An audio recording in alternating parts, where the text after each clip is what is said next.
Eh ben, déjà 10 jours depuis le dernier live, ça va un peu vite. Surtout que les mangas, j'ai déjà lu quasiment déjà à la fin du live précédent, donc j'aurais pu en parler depuis. Mais bon, les aléas de la vie et de la non-vie. Bonjour, bonsoir à tous, c'est Komorebi. On se retrouve pour le deuxième live sur cette chaîne Twitch. Et sinon, pour le reste, ça sera donc l'achat lecture manga du mois de juin 2021, avec 1, 2, 3, 4, 8, 11 tomes. Ce qui est quelque peu beaucoup, on va pas se le cacher. Donc on va commencer sans tarder.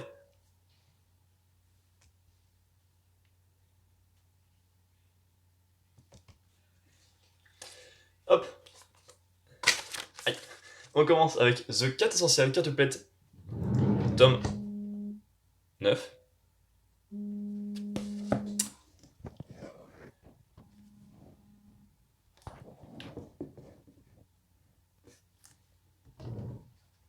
Excusez-moi, on m'appelle.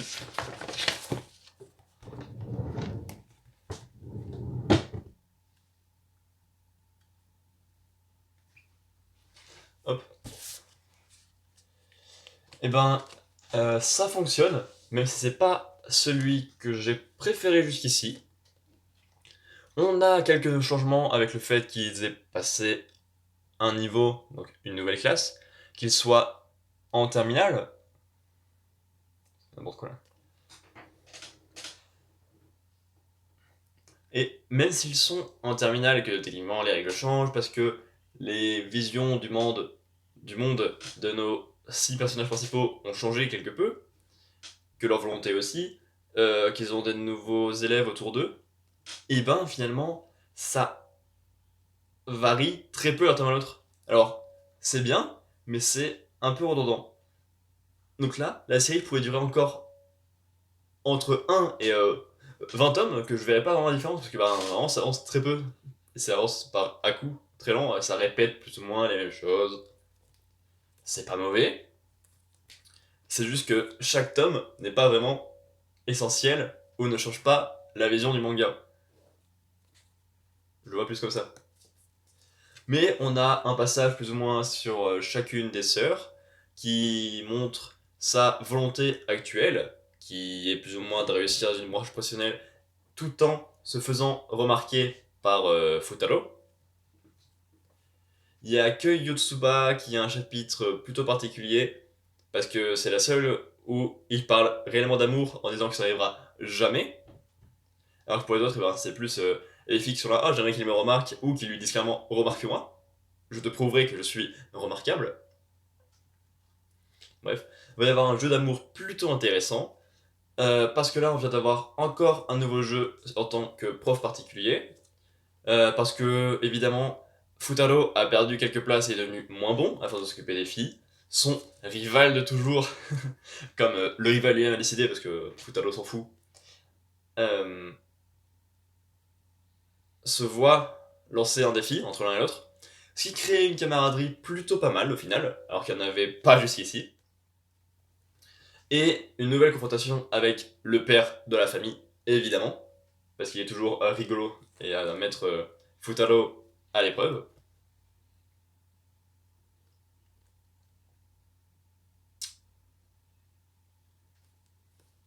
Voilà ce que j'ai en mémoire. Sinon, hop, j'ai besoin de mon indice. Là,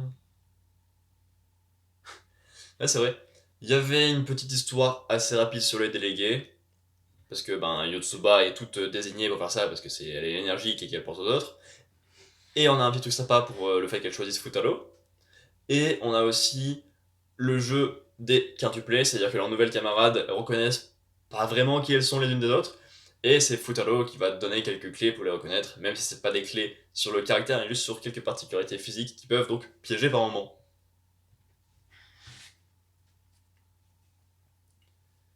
Euh,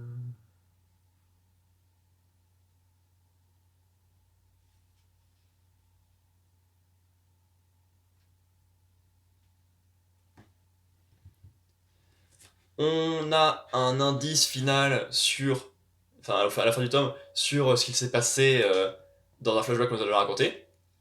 Donc c'est quand Futaro avait rencontré une des quintuplés. On apprend qui c'est à la fin du volume. Ça change rien pour l'instant vu que c'est vraiment la toute fin et que ça va sûrement changer quelque chose après. Et on a aussi une petite intrigue sur son anniversaire en toile de fond, parce que les filles veulent lui faire quelque chose, elle cherche quoi faire comme cadeau, elle cherche si elle doit faire un cadeau, elle cherche quoi elle doit faire un cadeau. C'est plutôt intéressant d'avoir autant de questions pour un simple anniversaire, au milieu de toutes ces intrigues. Donc on a plein de choses différentes, mais au final, la situation bouge assez peu. Donc on a une énergie folle qui est dirigée vers plein de petits éléments par-ci par-là, sans qu'il y ait de grandes avancées. Alors, c'est très bien, mais c'est un peu perturbant par moment. Allez, tome suivant. C'était un poil haut ça. Hop. Alerte fin de série. Alerte fin de série. Oups. The Promised Neverland, tome 20. Donc le dernier tome de la série. Promised Neverland a une histoire plutôt compliquée, mais j'ai hâte d'arriver au moment où je devrais relire toute la série d'un coup, afin de faire le down attack sur The Promised Neverland. Histoire de descendre un peu le premier arc, que tout le monde dit waouh, c'est le meilleur arc du monde, il a jamais eu aussi bien depuis longtemps. The Promised Neverland, après sans ça, ça vaut rien, il y a que ça qui est bon. Alors que il est bon, mais moi je le trouve sans plus au final, à la relecture. À la découverte, il est énorme, mais à une fois relu, je pense pas qu'il soit. Il se tient de bout en bout parce que tout est écrit de base du début à la fin, mais voilà, c'est pas le seul moment quoi. Parce que je compte défendre au moins jusqu'au tome 12, voire presque 15, je pense. Et après, oui, c'est un peu plus complexe parce que ça va très vite pour les éléments importants qui sont censés être mis en place. Genre un changement de pouvoir à la capitale, un retournement des fermes, des sacrifices, pourquoi pas. Et là, tout va très vite et très bien en fait. Donc c'est plutôt perturbant et étonnant. Euh, Donc on est à la confrontation finale avec Peter Ratry. On lui propose une rédemption. Évidemment, comme c'est un méchant, c'est compliqué de lui faire entendre raison. Mais comme Emma, Ray et Norman ont des bons arguments, et ça finit par passer. C'est plutôt sympa à voir. Même si ça casse pas trop pattes à un canard. Mais en même temps, je trouve ça beau le message que Emma souhaite la liberté pour tout le monde, c'est très utopiste, et qu'elle arrive à imaginer que si elle avait été dans un camp différent, elle aurait sûrement agi de la même façon.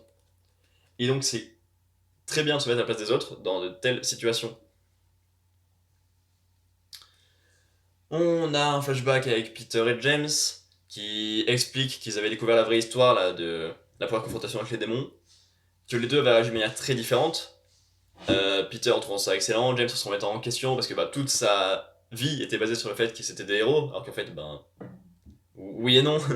Alors du coup, il y a une confrontation entre frères qui arrive un peu vite et un peu de nulle part parce qu'on n'a pas le temps de traiter, mais qui avait le potentiel d'être vraiment intéressante. Mais au final, en passant à ce flashback et à ce que Emma lui propose, il finit par offrir une fin qui est satisfaisante autant pour lui que pour les enfants. Et moi, ça me va. Peter Ratry n'est pas un personnage qui restera grandement en mémoire, même s'il est techniquement en ligne de fond de tout ce qu'on a vu jusqu'ici. Mais en lui-même, il me parle pas plus que ça. Mais il aura une fin plutôt correcte dans ce tome. On a un passage sur l'amour envers les mamans. Voilà, hein, c'est tout. Juste on a un passage sur l'amour envers les mamans, c'est tout ce que j'ai à dire. Euh... Ah, on a quelque chose qui s'appelle des facilités scénaristiques, car on n'a pas le temps de tout traiter. Comme à la capitale, c'est le bordel après la destruction des familles régentes, il fallait mettre quelqu'un en pouvoir en place assez rapidement. Ça pouvait pas être Mujika et Sanzu aussi rapidement, donc il fallait que quelqu'un qui ait la capacité d'avoir le pouvoir revienne, alors qu'il était censé être mort. Il a juste fait, oh, je savais pas que j'avais un deuxième cœur, ce qui est une super bonne excuse, et que tout le monde l'écoute pour que le pouvoir soit donné aux bonnes personnes. Encore une fois, c'est pas mauvais, il y a des bonnes idées, mais ça va vite et ça manque d'impact du coup. Ce qui est dommage pour une fin. Et ensuite, on a un sacrifice final avant le départ pour le monde des humains, qui sort de nulle part, parce que techniquement la rédemption c'est cette arrivée, mais les gens font ah non, on va pas faire la paix tout de suite, on va tuer quelqu'un d'abord. Et donc il tue quelqu'un, et il y a de l'amour envers entre ce personnage qui est mort et ceux qui l'aiment, mais Encore une fois, ça marchouille. Et au final, il se pose des questions sur la contrepartie à la promesse qu'Emma a pu faire. Mais bien sûr, il n'y en a pas, hein. Évidemment qu'il y en a une, évidemment qu'elle est importante et qu'elle est bien faite, ça pour une fois. C'est un dernier retournement de situation plutôt bienvenu et bien fait. Mais finalement, l'auteur arrive à plus ou moins l'effacer sans pouvoir le faire totalement et en ayant laissé un temps suffisant pour que ça ait vraiment un impact. Donc, on a un final très heureux en... à la toute fin, parce qu'on a la famille entière avec plein de groupes qui ont été ramenés au fur et à mesure pour créer une énorme famille, mais on a une nouvelle difficulté qui est la contrepartie de la promesse.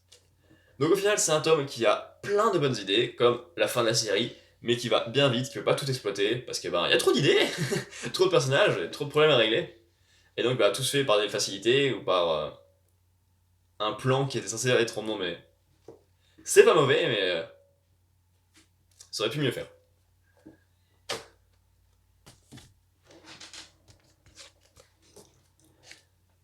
Hop, Dick Grayman, tome 27, c'est toujours compliqué à traiter car il y a un rythme de parution vraiment affreux. Donc entre le fait qu'on soit au moment de révélations importantes, qui disent beaucoup sur les personnages, dont il faut faire très attention au moindre indice, qu'il y a quelques problèmes avec des entités qui sont la fusion de plusieurs personnages, eh ben c'est quelque peu compliqué à suivre. Hop. Alors, par contre, niveau dessin et style graphique, ah voilà, on se fait pas chier, hein. Là vraiment ça envoie du lourd tout le temps, même quand c'est des trucs tout simples, c'est bien dessiné, y a pas de souci, on comprend très bien ce que ça veut raconter, et ça fait plaisir aux yeux. Euh, on a un chapitre sur l'amitié entre Kanda et Allen, car les deux se rapprochent plus ou moins, ou se sont déjà rapprochés du passé de l'autre, ce qui forge des liens plus forts que tout, évidemment, de savoir la vraie histoire, et non pas la préhistoire. Ouais, je suis pas convaincu de mon humour. Vas-y, là, le débit de ma diffusion, pour que je puisse suivre le live, elle est pourrie. C'est instable de ouf.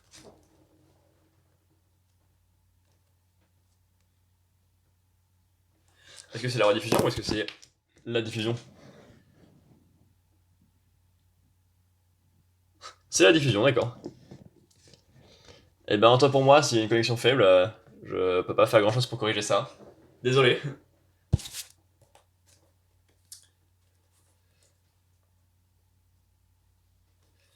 Et ensuite, directement après ce chapitre d'introduction, on a tout le reste du tome qui est en flashback, où on découvre Allen, sans souvenir, sans nom, sans rien, dans un cirque qui est traité comme un moins que rien, qui ne peut rien faire, qui n'a d'autre choix que de se laisser écraser pour pouvoir manger, donc ce qui est pas forcément le top du top comme vie.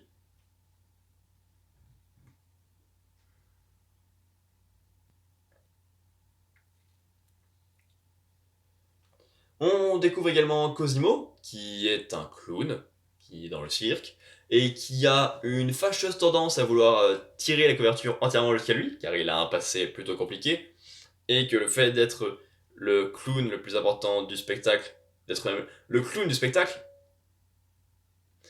fait de lui quelqu'un d'important, et il aime ça. Donc voilà, il ne peut pas se permettre de perdre la moindre miette d'attention.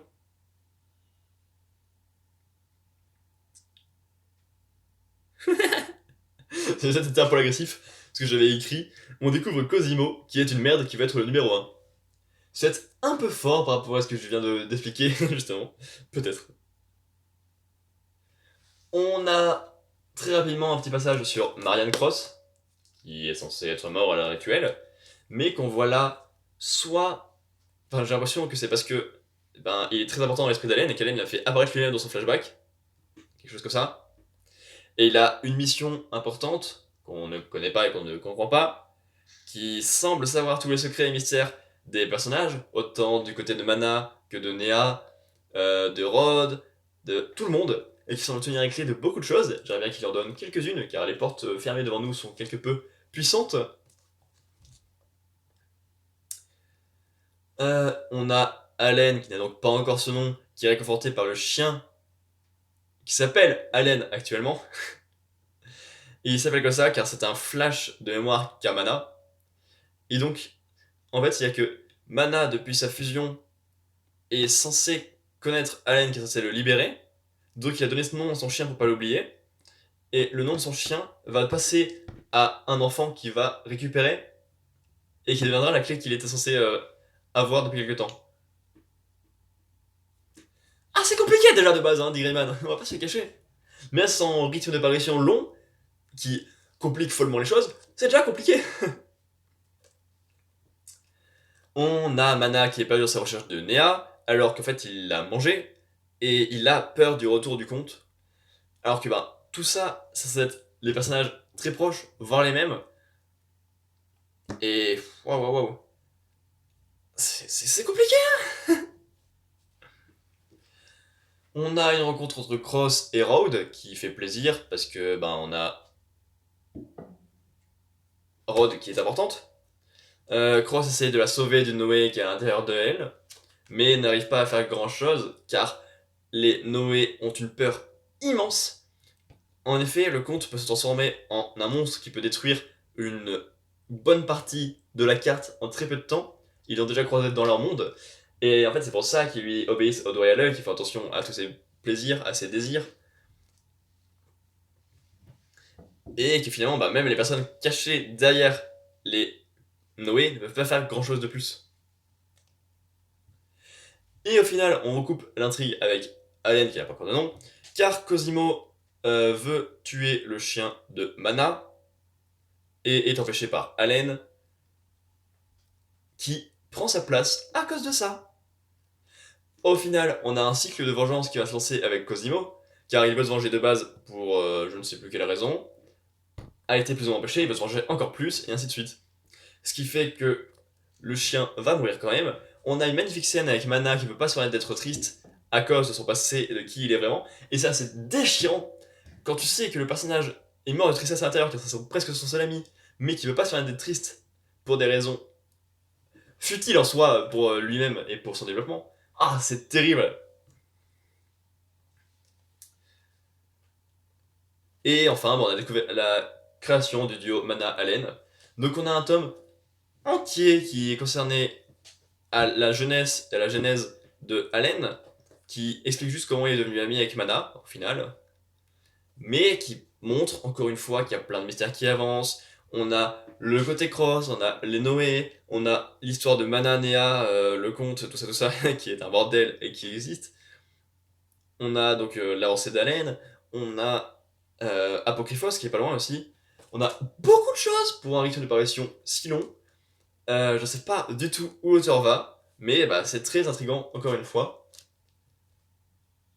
Mais j'aimerais bien qu'elle puisse avancer à un rythme plus correct quoi, pour pouvoir suivre et être encore plus passionné par ça. Ou alors faudra attendre une bonne dans la lecture finale. Allez, tome suivant.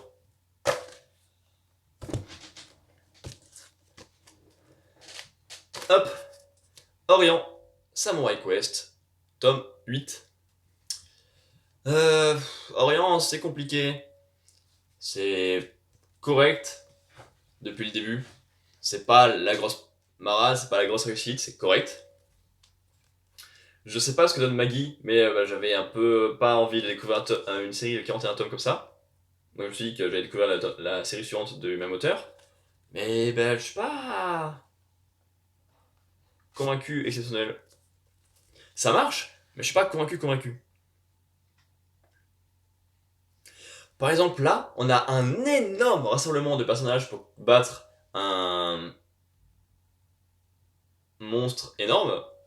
Sauf que ça fait beaucoup de trop personnages, beaucoup trop. On a plein de... Putain, j'ai plus les termes. Ah, je suis perdu. On a plein de clones de Bushi différents, avec plein de monde dedans, avec des histoires de chefs, de sous-chefs, des différents... Ah mais... différentes unités, ainsi. Avec là aussi des chefs, des sbires et tout. C'est long, il y a trop de personnages et c'est pas très bien traité. Du coup, la plupart qui sont là juste des personnages fonctions ou des personnages outils, et waouh. Parce qu'en fait, avoir autant de personnages, ça complique grandement les choses pour rien du tout, alors que ce qui est raconté derrière, bah, c'est plutôt simple et plutôt cool. Donc c'est une sorte de grosse usine à gaz, si je puis utiliser cette expression. Parce qu'à la fin du temps précédent, il y a Musashi et Michiru, qui ont appelé le père de Michiru. Et donc bah, on a une petite histoire pour qu'ils avouent... Enfin, pour qu'elle avoue qu'elle est coupable. Mais bon, bah voilà, c'est un peu compliqué pour rien et c'est un peu de la torture méchante pour pas grand chose. On a une grosse réunion car la bataille arrive le lendemain. Mais voilà, j'ai pas grand chose à en dire. On a Shinatsu, le chef d'escouade de Musashi, qui vient récupérer son honneur et qui a honte d'être ambitieux. Donc c'est-à-dire qu'on lui prête des caractères étranges parce qu'il vient sauver l'honneur de son unité en venant arrêter Musashi, mais en même temps il se plaint d'être trop ambitieux pour aucune explication. C'est très étonnant et c'est parce qu'il y a beaucoup de personnages et donc il faut donner des éléments à chacun, mais c'est rapide donc ça marche pas, donc autant rien donner, parce que bah, c'est pas intéressant de rien avoir. Assez compliqué à traiter quand il y a beaucoup de personnages. Au final, on se retrouve avec une grosse attaque qui arrive avec les secours, pas du tout, avec les sœurs de Michiru. Ben. Ouais. Michiru et Musashi s'enfuient, pendant que le clan Uezegi arrive en défense, ce qui est plutôt cohérent, on va devoir d'autres personnages les plus puissants se battre directement, ce qui apporte donc un peu d'espoir pendant que bah, notre héros est en difficulté et a des problèmes personnels à traiter. On a les sœurs qui se mangent entre elles, car c'est un principe plutôt étrange, qui fait que la force est plus grande si deux personnes sont en une que si deux personnes sont en deux, j'ai l'impression. Donc c'est une force collective du côté des méchants, et ce qui est rigolo, c'est que c'est également le cas du côté des gentils, puisque le clan Uozegi tire sa force du fait que le chef prenne la force des uns aux autres et il l'influe que ça des uns aux autres. Et donc, qu'est-ce qui est plus puissant entre une force collective qui vient du fait de se manger entre eux sans vraiment demander et juste par devoir, ou le fait de prêter son pouvoir les uns aux autres pour qu'il y ait une force collective vraiment qui naisse? On se demande bien qui est le plus fort. Non, c'est évident. Ensuite. Qu'est-ce qu'il y a? Quoi?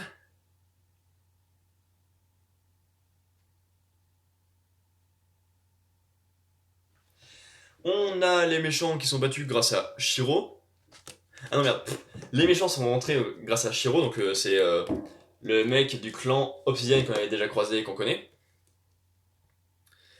Et qui one-shot un personnage très important, ce qui est plutôt étonnant, on va pas se cacher, parce que quand on a un personnage important qui a réussi à gagner un combat, qui vient juste de gagner, et un qui se fasse éclater comme ça aussi facilement par un des ennemis, alors qu'il y en a trois qui arrivent sur scène en même temps, on dit qu'on n'est pas sorti de l'auberge. Notamment car sur la base du clan, on a un monstre énorme qui apparaît avec la tête du Yamata no Orochi, qui est bien connu des légendes japonaises, avec donc deux du clan Obsidienne. Et de l'autre côté, on a Musashi et Michiro qui sont téléportés face au père de Michiro directement.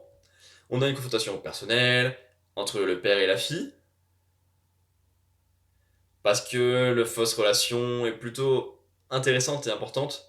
Parce que dans le je t'aime, c'est parce que tu sais mon plan, et je t'aime plus parce que tu es inutile.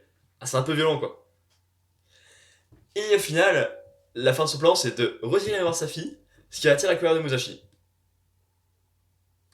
Ce qui est assez triste car l'audio est assez proche, mais ce qui est assez pathétique pour le méchant qui est pathétique vraiment. Donc ça fonctionne, mais c'est une usine à gaz. Il y a trop de personnages, les actions sont longues. Alors que c'est intéressant, entre ce que pour Michiru, le personnage est très intéressant. Le clan Obsidienne est intéressant, même s'il paraît quelque peu fort, je vois pas trop comment n'importe qui pourrait s'en sortir actuellement. Mais voilà, j'attends la suite, mais pas avec une grande impatience non plus.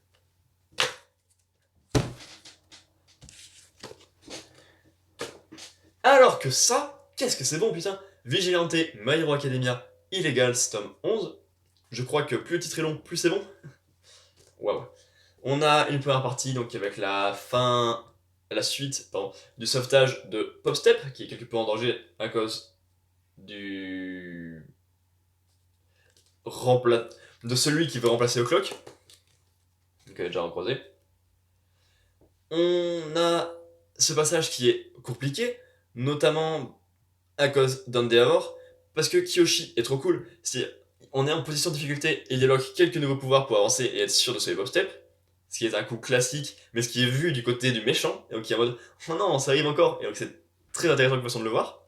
On a Endeavor qui arrive, qui a des méthodes quelque peu violentes et abusées, parce que pour lui, ben, il y a un problème là. Bah non, il y a pas de- Bah, pourquoi ça affiche rien?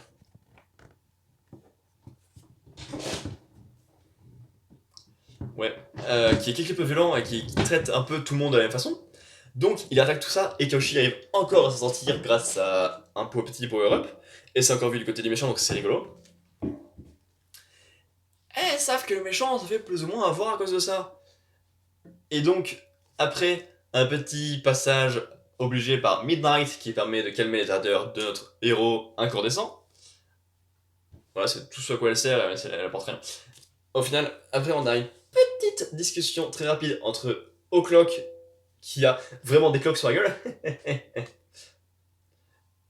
et Kiyoshi.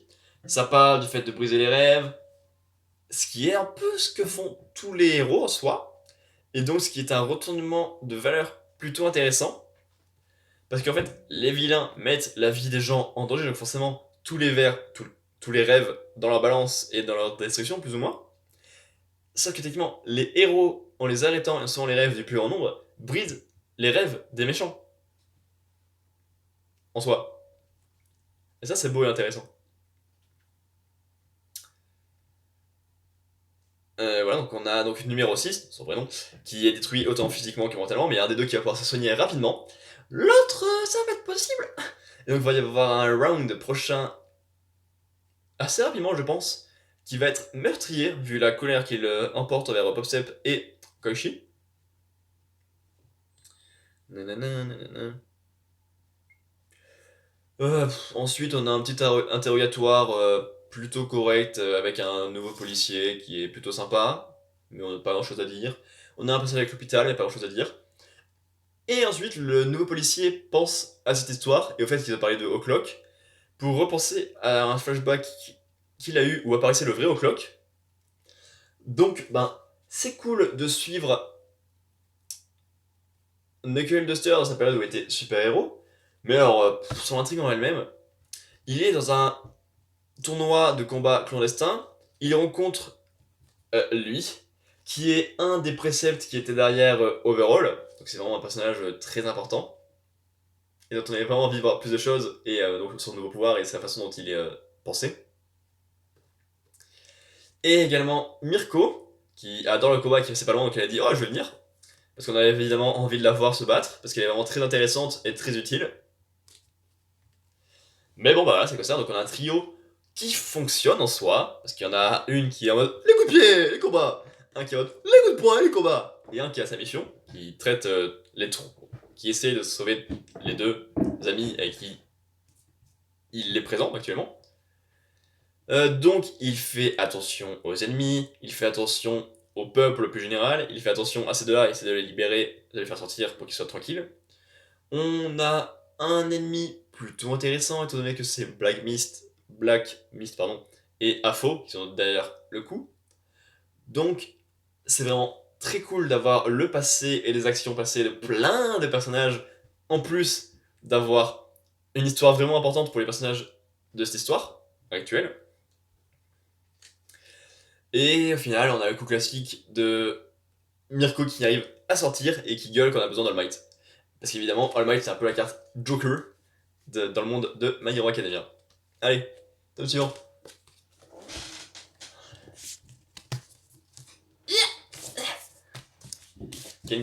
Kengan Ashura tome 1, tome 2, tome 3 et tome 4.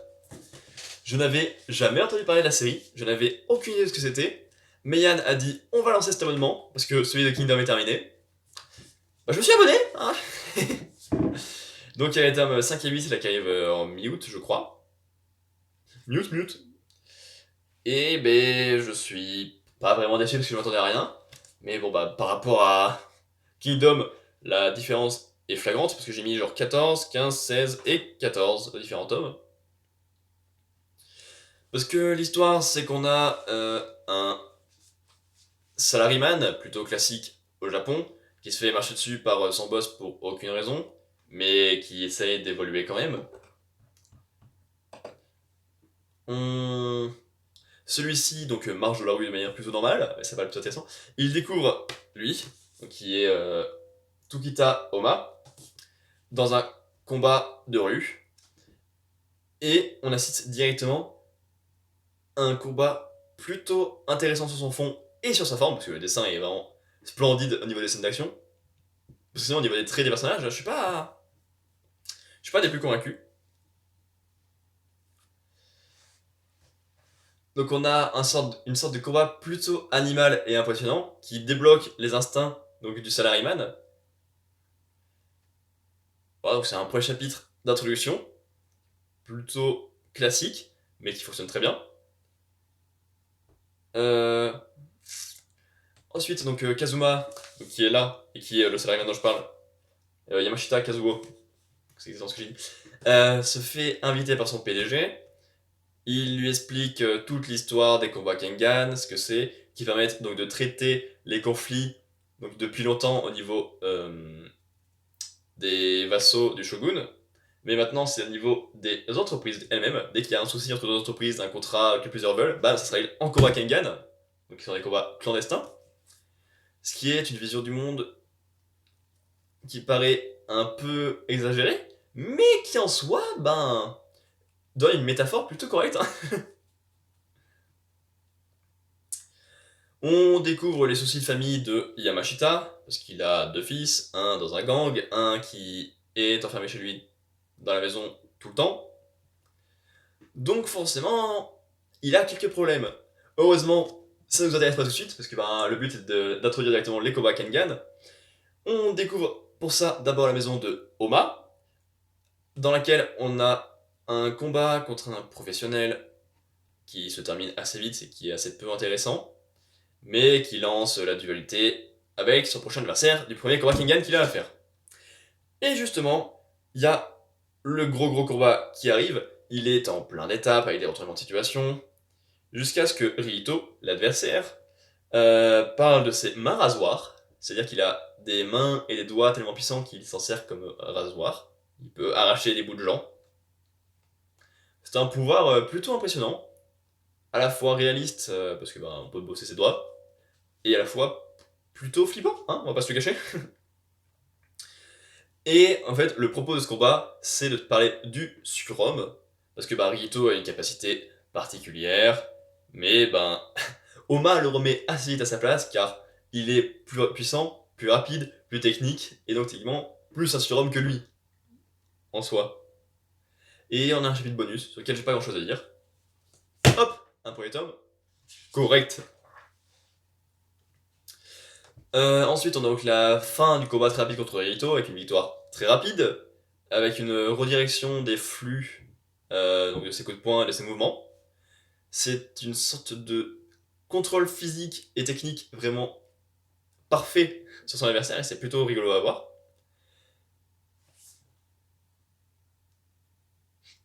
Excusez-moi, failli éternuer. On a un retour aux habitudes pour Yamashita, mais il est gêné dans son nouveau rôle, non, gêné par son nouveau rôle, ses nouveaux collègues, alors que personne ne comprend sa place. C'est drôle. C'est drôle, tu vois, t'as un salaryman qui est sa place, c'est d'être écrasé par les autres et de pas vraiment exister, et là tu commences à pouvoir exister et tout le monde te dit qu'est-ce que tu fais là? Donc c'est plutôt rigolo. On a déjà, c'est très rapide, un nouveau combat, cette fois avec un sorcier. Alors c'est-à-dire que niveau sorcellerie, il a une machine à bruit aigu qui dérange les jeunes, il peut priver la vue avec du poison, et il a une aiguille dans le bras. La magie. Euh, Oma arrive quand même à focaliser son attention sur lui, parce que bah Oma est fort, et c'est ce que nous montrent ses premiers combats. Parce que bah, même si les adversaires utilisent des triches, même si les adversaires sont des surhommes, Oma est juste fort, donc il gagne. C'est le propos des premiers combats. On voit dans une école qu'ils organisent un battle royale en soi pour trouver leur propre champion. Et le résultat, c'est que c'est un mec qui était pas inscrit et qui est super fort. Ça s'arrivera peut-être plus tard. On a Kazuo qui change. Et ça, c'est beau. C'est-à-dire qu'il commence à s'en foutre des voyous, car il a déjà vu bien pire niveau humain. Il commence à être plus sûr de lui, à être plus impactant, à choisir lui-même son rôle. Et ça, c'est cool de le voir évoluer grâce au combat qui l'entoure. Donc il essaye de changer aussi pour ses enfants. Et au final, on suit un ultime test, donc c'est-à-dire un troisième combat qui se lance pour tester Oma et sa puissance. Et donc cette fois, c'est contre un champion de catch japonais qui apprend à souffrir en soi. Donc on a eu le surhomme, on a eu la triche, en soi, parce qu'il n'y a pas de triche vu qu'il n'y a pas de règle. Et là, c'est le circuit professionnel contre le circuit clandestin, et le fait d'apprendre à souffrir face au fait de souffrir réellement. Voilà. C'est plutôt très équilibré. Et à cause de ça, Omar est obligé de se téléporter dans un monde où il a plein de bougies, à en souffler la moitié pour avoir une avance de pouvoir apparemment. Donc finalement, lui aussi est une sorte de tricheur bizarre avec des pouvoirs de surhomme. Mais bah c'est bienvenu quand il est en difficulté. Et un circuit de bonus, encore une fois, c'est moyen circuit de bonus, mais voilà. Donc c'était un peu mieux.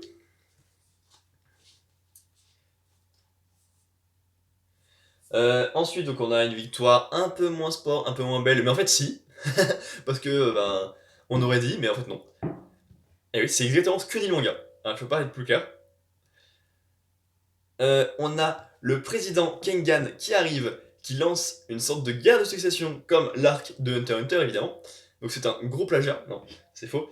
C'est parce que c'est un défi qui a été lancé par le PDG de Yamashita, parce qu'il veut prendre sa place, et donc, comme l'émission de Nagi évidemment. Et donc il va lancer une sorte de grand tournoi Kengan qui aura lieu bientôt.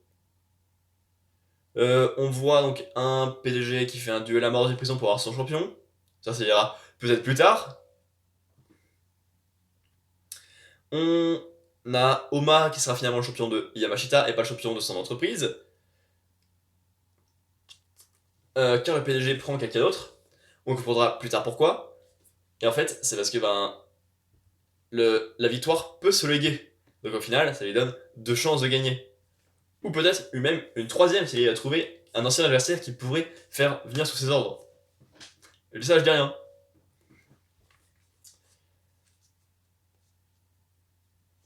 On découvre la façon d'entrer dans l'association, qui est pas spécialement intéressante, qui est un combat clandestin où il faut juste payer et c'est tout. On a une petite avancée avec l'histoire des fils de Yamashita, puisque celui du gang se fait libérer grâce à un super combat, mais c'est tout. Et je pense que c'est tout ce à quoi ça servira et tout ce qu'il y aura comme évolution. Donc c'est pas terrible. Comme si au niveau des combats, moi ça m'intéressait pas plus que ça, alors qu'ils étaient plutôt bons. Et qu'en dehors, ça essaye de faire des développements pour que ça soit pas que du combat, mais c'est pas ce qu'il y a de mieux. Euh... Mais qu'est-ce que c'est? Ah, et finalement, le fils de Yamashita, qui est toujours enfermé chez lui, n'est pas si claqué au sol que ça, si on pouvait dire ça comme ça, parce que finalement, c'est pas si grave de rester chez soi, évidemment, hein, en tout bien tout honneur. Parce qu'en fait, il a une ambition immense. Pas pour lui, il veut réussir, ne pas être mis en avant, mais réussir. Et donc pour ça, il a un plan très important qui va forcément rentrer en contradiction avec son père. Ça va être rigolo, à voir. Ça, par contre, sera un vrai développement, je pense. Ça, c'est pas très intéressant. Et là, on a un retour du champion de l'école dont j'ai parlé au tome précédent, que j'avais dit que ça sera peut-être plus tard, qui est en fait le deuxième élève du maître de Oma. Pas du tout. Donc, ce champion-là, il a un maître. Son maître a tué l'ami slash maître de Homa. Et là, maintenant, le champion a tué son propre maître. Donc, il y a une sorte de haine immense qui se crée entre eux, avec une frustration très apparaissante dans la situation qui a été créée. J'aime beaucoup cette idée. Et un autre petit bonus, mais ça, j'ai toujours rien à dire. Et enfin, le dernier tome. C'est compliqué de se venger. Ouais, ça s'en fout.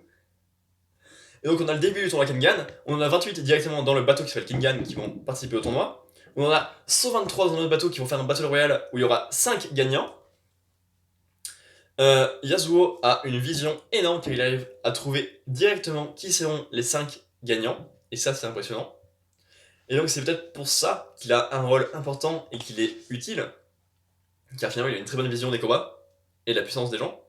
Et ça peut être intéressant et important. On a la secrétaire QED qui apparaît dans le combat, mais pas grand chose à en dire. Si ce n'est qu'elle a pas si peur que ça, je trouve. Mais je vois pas ce qu'elle apporte de plus. Et on a Yamashita qui est une secrétaire et qui a des mystères apparemment, mais là encore, il installe beaucoup de choses pour la suite. Et on verra à quoi ça servira plus tard. Parce qu'en attendant, on a le combat, le Battle Royale là, dans le bateau, qui dure finalement que un quart d'heure, et on a effectivement donc les 5 gagnants que Yamashita a pensé. Quoi d'autre? On revoit le fameux Rito, qui, imaginé comme je l'ai dit tout à l'heure, serait un ancien adversaire qui aurait été approché par PGG pour qu'il ait 3 chances sur 32, ce qui est plutôt correct. Et ensuite, on a un bateau de gala où tout le monde passe du bon temps. On découvre qu'on peut faire que les gens qui sont pas les champions, qui sont dans le bateau, peuvent affronter les champions pour devenir le nouveau champion à la place. Donc il y a un combat de ce genre qui se lance avec un PDG qu'on avait déjà croisé parce qu'il est ami avec Yamashita.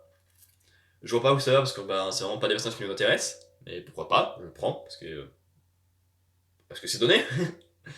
On a lui, donc Kiryu Setsuna qui continue à être bizarre vu que c'est toujours l'élève, le champion de l'école, qui agit bizarrement, qui se met en avant, qui va dans le cadre de surveillance, qui fait des bêtises. Bref, on a des beaux combats, une belle pochette de personnages, mais peut-être des développements assez peu présents, et même assez limites parfois. Genre, c'est vraiment sur ça existe, ça servira plus tard, mais c'est bizarre de traiter ça plus tard quand c'est que des combats au milieu en fait. Bref, mais je prends volontiers parce que ça va envoyer du lourd quand même. J'attends les 4 tomes suivants pour être sûr de me faire un bon avis, parce que sur 4 tomes c'est compliqué à juger vu que c'est des tomes d'introduction. Je suis pas un énorme fan de mangas de combat uniquement, donc je sais pas si j'irai au bout, mais pour l'instant c'est correct. D'autant plus qu'entre chaque chapitre, il y a des petites explications des personnages avec des croquis, de comment ils ont créé les personnages entre auteurs et dessinateurs, et c'est plutôt cool à voir ça. Hop, tome suivant. Senken Rock Deluxe, tome 10. C'est exactement comme tous les tomes. Que là, le scénario c'est très bon, et en dehors, j'aime pas du tout. On a la suite et la fin de l'arc de l'immobilier, où on est aux prises actuellement avec Ban Fuong. Le combat est bien long, mais c'est parce qu'il est vraiment intéressant dans son propos. Parce que Ban Fuong explique qu'il a jamais eu le choix de mal agir ou d'agir comme il l'a fait. Parce que à chaque fois, c'est les autres qui décident pour lui. Que ce soit son propre gang, que ce soit le gang qui l'a mangé plus tard, que ce soit Ken qui l'a refusé, tout ça. À chaque fois, il s'est fait écraser par ce plus puissant que lui et a totalement dévié de sa route. Et justement, comme Ken a eu plein d'obstacles, que lui aussi s'est fait écraser par un moment, mais qu'il n'a jamais dévié de sa route, Ban Fuong est un grand fan et souhaite plus que tout lui ressembler. Donc au final, on a la correction habituelle par les points, parce qu'évidemment, rien ne vaut une discussion par les points entre hommes pour se comprendre. Vraiment, rien ne vaut ça. Mais c'est très bon. Aïe. Je me suis regardé dire aïe, ça m'a fait. Donc voilà, cette partie combat est plutôt bonne, alors que je suis pas fan de quoi, mais parce que ça raconte des bonnes choses derrière, c'est très bien. On a donc le trio après qui se forme entre Ban Fuong, Yumin et Ken, qui se font attaquer directement par les supérieurs dans le gang de Ban Fuong, donc ce qui est donc le père de Yumin. Celui-ci va se débarrasser absolument de toutes les preuves qu'il y a dans cette tour et donc tuer tout le monde. Mais quand on a ce trio en face de soi, on fait pas long feu quand on est un personnage secondaire. Donc on a vite fait une petite intrigue pour elles, qui sont en fait de vraies amies protectrices de Yumin, et qui ont été remplacées, dégagées, parce que leur image ne pouvait plus suivre, ce qui est plutôt triste et une raison de merde, et donc qui apporte une fin triste quand elles se doivent se combattre. Et voilà. Et au final, on a un petit sacrifice pour terminer cette intrigue. C'est un très beau sacrifice, le passage est très beau, la réaction des gens sont très belles, la réaction du sacrifié est très belle aussi, parce qu'il est content de découvrir ce que ça fait de sauver quelqu'un. Ensuite, on a un peu de calme, Ken va voir Taesu, lui explique le sacrifice, ils sont tous les deux tristes, il y a un beau passage tous les deux. Taesu lui explique la suite du plan, qu'il va se venger du politique qui les avait trahis, de manière horrible, qui décide un peu tout seul, qu'il est maintenant prêt à tout pour réussir. Mais donc c'est un peu en contradiction avec les idées de Ken et son plan, parce que Ken essaye de créer un monde parfait pour tout le monde au final. Un peu comme dans Shaman King avec Yo, c'est vrai.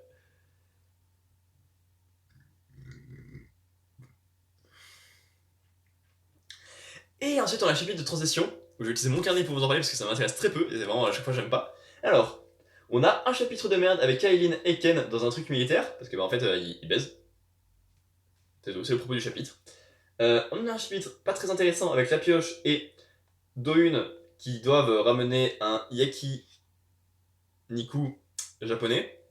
Donc ils visitent des yakiniku et ils en ramènent un, mais c'est pas le bon parce qu'ils se sont fait avoir, ils ont pensé avec leur bite plutôt qu'avec leur estomac. On a un chapitre de transition plutôt cool. Bien joué Benito, parce qu'il comprend qu'il respecte fort Ken. Genre, il a pensé que c'était de l'amour vite fait, il y a de l'humour potache au possible qui m'intéresse pas, mais le fait qu'il comprenne qu'il respecte Ken, et en plus qu'il fasse venir avec lui une petite jeune qui est en danger, c'est cool, parce que Benito a des bons sentiments, contrairement aux deux chapitres précédents qui n'ont pas grand chose pour eux.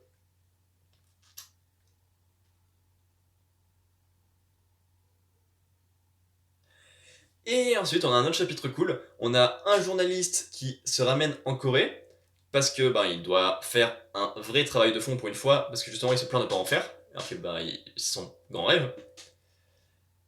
Il se rapproche de la jeune là qui je viens d'invoquer, parce que celle-ci est énervée contre Ken. En effet, Benito vient de rentrer au pays pour cause de choses importantes dans son gang de base, et donc ça énerve la jeune qui était là pour lui, et donc ça fait un lien avec le journaliste. Je sais pas à quoi vont servir ces deux personnages, peut-être ça va être plus cool. En tout cas, c'était les deux chapitres intéressants avec ces nouveaux personnages, donc je les prends. Et au final, on a l'idée que Taesu est en train de lancer son propre plan. Il part dans un truc politique énorme, dit qu'il a plus besoin du consentement de Ken, parce que vraiment c'est plus intéressant, ça lui sert à rien. Do-eun, c'est lui, ouais, soutient Ken, lui dit que c'est important qu'il fasse quelque chose maintenant, car si Taesu part vraiment tout seul dans son plan en tant que chef, et tout le monde va le suivre, parce qu'ils ont été engagés par Taesu, et pas par Ken, sauf Do-eun. Et donc là on a une baston, parce qu'on parle jamais mieux qu'avec ses points, qui montre que Ken se débrouille tout seul, et qu'il a pas besoin de ça, et que Do-eun peut aller aider Taesu aussi. On a la preuve du fait que le plan, les choses commencent à mal tourner, étant donné que Ken se voit reléguer un second plan, qui se fait avoir par une voiture, mais heureusement, personne ne lui en veut réellement, parce que on a Marin qui va voir Taesu qui lui dit « Ok, on vous suit, ok, ton plan est cool, mais s'il vous plaît, faites que Ken ait une belle vie. » Donc, finalement, ils suivent le plan de Taesu, parce que son idée est meilleure, parce qu'il a un meilleur plan pour l'avenir, pour le plan politique et pour le gang, mais ils sont fans de l'homme qui est Ken, qui est une merveille de respect et d'admiration à avoir, et il va y avoir une sorte de confrontation entre le respect d'un homme ou le respect d'une idée. Et ça, c'est beau. Sunken Rock fait un travail monstrueux sur ses combats, ça raconte des choses de fond très intéressantes, fait quelque chose de monstrueux sur l'évolution des personnages, mais fait quelque chose de pourri sur la chaîne de transition à chaque fois. Heureusement que là, il y en avait deux qui étaient corrects. Attention.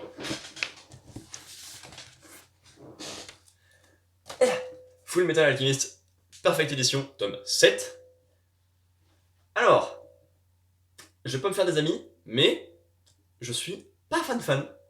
Je pense que j'avais préféré à ma première lecture au collège, parce que là, eh ben, c'est un peu long.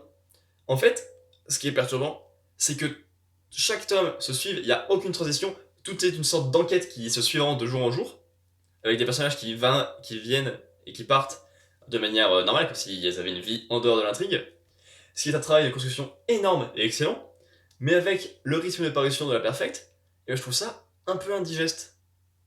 Parce que justement, c'est le genre d'œuvre qu'il faut lire en peu de temps, je trouve, ou tout enchaîner, parce que c'est une sorte d'enquête globale qui se suit, alors que fonctionner avec ce rythme, c'est très étrange. Donc j'ai plus un problème actuellement avec les tomes que je lis à cause de la parution, je pense, qu'à cause de ce que ça raconte vraiment.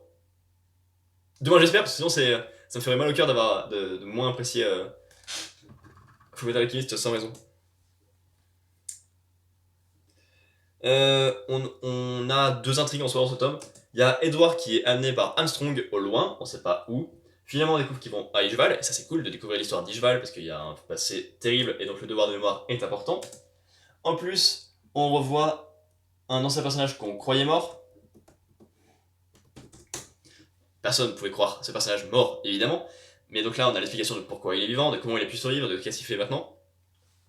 Et ensuite, on a une vraie rencontre avec des Ishvaliens, des habitants d'Ishval, qui fait le lien avec Winry, avec sa famille, avec Scar, avec plein de choses, avec le passé. C'est très intéressant. Ça, j'aime beaucoup cette intrigue, et je prends volontiers. Ensuite, il rentre chez lui.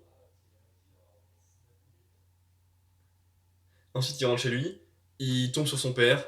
On a quelques moments plutôt corrects moyens.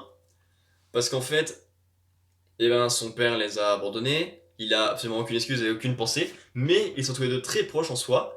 La seule chose auquel sert le père actuellement, c'est de faire imaginer qu'ils n'ont pas vraiment ramené leur mère, mais un monstre qui n'avait rien à voir. Est-ce que c'est-il de faire venir un personnage pour poser une question psychologique pas vraiment pertinente à ce moment-là de l'histoire? Non. Est-ce qu'il va servir plus tard? Oui, heureusement. Et donc on a tous ces personnages qui sont dans l'autre intrigue qu'on suit et qui me bottent moins. Parce qu'ils poursuivent le corps de Barry, le boucher, qui fait un truc bizarre avec son âme, qui voulait rien. En fait, on a l'âme qui est dans un autre corps, qui ne veut pas récupérer, parce que bah, évidemment le corps tourne à décrépitude et c'est important de pouvoir évoluer et de ne pas rester dans un corps pourri et de pouvoir survivre, évidemment. Sauf que bah, son corps ne pense pas les choses de cette façon. C'est un mélange très étrange, je trouve. Mais ensuite on a Gluttony, Envy et Lust qui arrivent dans l'histoire, parce que c'est toujours les mêmes homonculus qui servent, donc qui reviennent en boucle, et donc c'est ça aussi qui me perturbe, je crois. On a un vrai combat entre Roy et Lust. Les passages étaient plutôt cool, autant entre le combat en lui-même qu'entre Roy et ses protégés, je prends volontiers. Et en plus, on a des conséquences plutôt terribles à ce combat, pour le second de Roy, comme on le verra à l'hôpital ensuite. Et au final, pour pouvoir soigner ce second, il cherche le docteur Marco qu'on a déjà croisé. Évidemment, les homunculus tombent sur lui avant nos héros, et c'est tout. Bah, y a pas de grand coup de folie, c'est une histoire d'Igeval que j'apprécie beaucoup. Parce que vraiment, l'histoire avec les homunculus et tout ça, ça tourne un peu en rond, même si le cas de Roy, ses subordonnés, est bien traité. Mais c'est juste que voir les mêmes homunculus et les mêmes intrigues qui tournent un peu en rond, avec un rythme comme ça, alors que suivi tout d'un coup, c'est vachement mieux. Bref, c'est bon, mais pas autant que je pourrais espérer. Et enfin, les légendaires saga, tome 4. Je suis content de pouvoir retrouver les légendaires, parce que ça fait longtemps que je les avais pas lus, vu que c'était au CDI au collège, lui aussi. Mais c'est pas les meilleurs tomes, hein. Ou alors, c'est que c'est pas mon âge, je sais pas. Parce qu'en fait, ça raconte pas des masses de choses. Parce qu'en BD, vu que le chronométrage est plutôt réduit, on peut pas rencontrer des masses de choses dans un tome. Et du coup, même si là, ils allongent un peu, et ils gardent la même sauce. Et ça change pas grand chose, et donc pas grand chose à retenir. Donc ici, par exemple, on a les elfes contre Elisio. Ça peut être intéressant, mais Jardina arrive directement, montre à tout le monde en vision les vérités de Darkel qui est au loin en train de faire des méchancetés, et du créa chaos. Donc problème réglé. Voilà. Heureusement, en dehors de tout ça, on a Chimie qui trouve un plan, donc ça la fait avancer, notamment avec le fait qu'elle soit dans son royaume, avec son peuple et sa mère. On a l'amitié Griff et Lysio, qui est vraiment l'élément qui me plaît le plus dans les premiers tomes, je crois. Étant donné que c'est la chose qui bouge, qui évolue et qui a des conséquences. Et ensuite, on a l'amitié entre Razia et Toupi, qui change pas grand chose, mais qui est plutôt mignonne. Parce que c'est une vraie enfant, et donc le cas de traiter une vraie enfant, c'est plutôt cool. Assez rapidement, on lance le combat entre les elfes et les piranhas, grâce à des potions d'ailes, parce que c'est ça le plan. Il y a des combats. Ensuite, il y a un Kuraken, donc c'est un kraken, mais prononcé différent, pour pas qu'on reconnaisse que c'est un kraken. Il est mis à mal par des griffes et des épées, et par un plan de Razia, et fini par Toupi. Donc on a les amitiés qui servent, les personnages différents qui servent, les capacités différentes qui servent, des plans inattendus qui servent, mais ça reste une attaque qui n'a pas grande influence sur ce qu'on lit et sur les personnages. Donc ça fait passer un moment, mais pas grand chose à en retenir, je crois. On a un petit affrontement entre Darkael et Shiki, c'est rapide. Genre, ils ont un passif ensemble. Darkael a détruit tout le clan de Shiki et l'a oublié. Ça pourrait être super intéressant, mais le combat dure 3 secondes et demie. Et en plus, il n'y a pas Darkael qui se bat. Comme si la forme primée pour que ça tienne des combats et que ça soit pas ennuyant dans une BD, et que sur le fond, il y avait des idées, et c'est tout, elle était juste là. Il y a Elisio et Griff qui se font mettre KO par le Kuraken. Non, qui se font mettre KO par un gros vortex et qui sont sauvés par Toupi. Voilà, c'est tout, ça n'apporte pas d'amitié entre eux, ça n'apporte pas grand chose de plus. C'est tout, c'est juste, il y a eu ça, ils s'en sont fait attaquer et ils ont été sauvés. C'est vraiment de l'action et des péripéties pour de l'action et des péripéties. Ce qui est dommage avec un univers des personnages comme ceci. Et ensuite, on a un élément intéressant du livre, c'est Darkel qui raconte, en fait, que J'écris, c'est Darkel qui raconte que c'est une pute. Qu'est-ce que je suis bizarre. Non, oui, il explique à son second que c'est un méchant, que c'est Darkel, et donc ça crée un problème. Il raconte la vraie histoire, et ça c'est intéressant, puisqu'en fait, les dieux ont créé le Créa-Chaos pour que les humains puissent se défendre, et donc il fallait que quelqu'un le protège. Ils l'ont caché sur une île terrible, que personne ne va voir, mais on sait jamais, il fallait le protéger. Seuls les elfes et les piranhas étaient au courant, donc ils se sont entendus. Les piranhas ont décidé d'eux-mêmes d'y aller et de protéger le Créa-Chaos.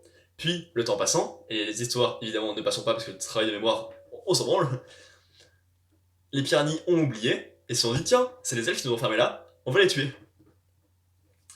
Donc on a un passage très intéressant et une idée très intéressante sur la futilité de la guerre qui peut venir d'histoires qui n'ont aucun sens, parce qu'en fait c'est une histoire d'amitié, et plus ou moins même de sacrifice amical, qui emmène à la guerre pour une raison d'oubli.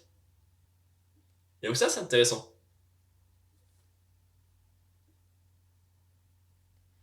Voilà. C'est plus intéressant que par exemple que Michigan, que Shamira et que Shimi qui arrivent face aux méchants. Et c'est tout. Juste elles arrivent et il se passe rien. Parce que c'est la fin du tome. Et ben voilà. La forme bouge beaucoup, car ça a les codes de la BD, je trouve. Plus, c'est un peu enfantin. Et le fond pourrait être bon pour un moment, l'est vraiment à d'autres. Et c'est dommage. Voilà, qui conclut ce léger achat lecture manga de juin. Je pars en vacances samedi. Donc je sais pas s'il y aura suite juillet, parce que techniquement, les derniers tomes de juillet, je les reçois cette semaine. Donc d'ici fin de la semaine, il y a moyen que je fasse suite juillet aussi.